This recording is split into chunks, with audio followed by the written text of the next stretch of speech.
Bismillahirrahmanirrahim. Assalamualaikum warahmatullahi wabarakatuh.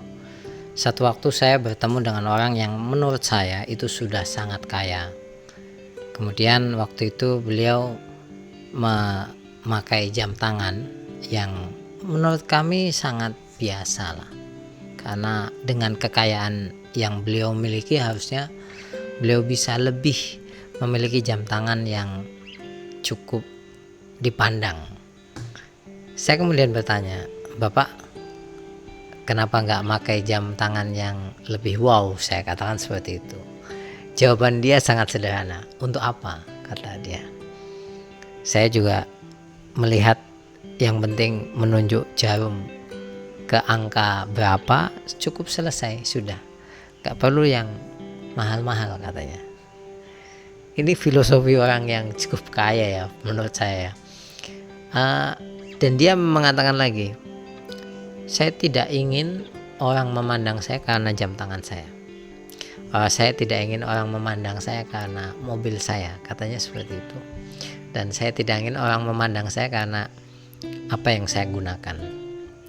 Ya, saya ini sebut saya namanya Ahmad. Saya ini Ahmad ya, seperti ini saya. Bukan berarti dia tidak memakai sesuatu yang bagus, tidak. Tapi tidak berlebih-lebihan." Ini ilmu yang sulit menurut saya, karena dia punya uangnya tapi dia tidak memaksimalkan untuk perhiasan atau apalah dan lain sebagainya. Menurut saya bagi kita yang masih muda, kalau berkaca pada cerita tadi, maka kita bisa mengatakan yang punya uang saja seperti itu. Kita yang pas-pasan kok kadang-kadang melebih-lebihkan. Kadang kita mampunya beli jam tangan yang 200.000, tapi kemudian berusaha membeli yang 1 juta. Kita mampu beli handphone yang hanya 2 juta, kita berusaha sampai kredit yang 6 juta. Pada akhirnya semua menjadi tekanan bagi kita, karena ada satu hukum fisika, semakin banyak gaya yang menekan maka semakin banyak tekanan. Oleh sebab itu seperti juga dengan hidup, bagaimanapun melebihi kemampuan kita akan menciptakan tekanan yang luar biasa.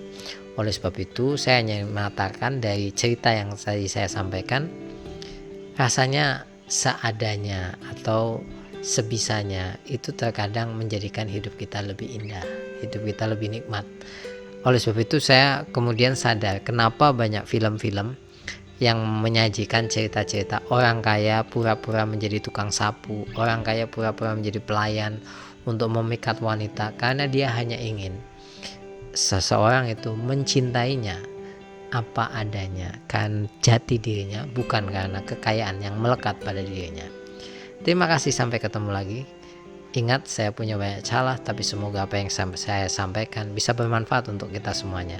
Assalamualaikum warahmatullahi wabarakatuh.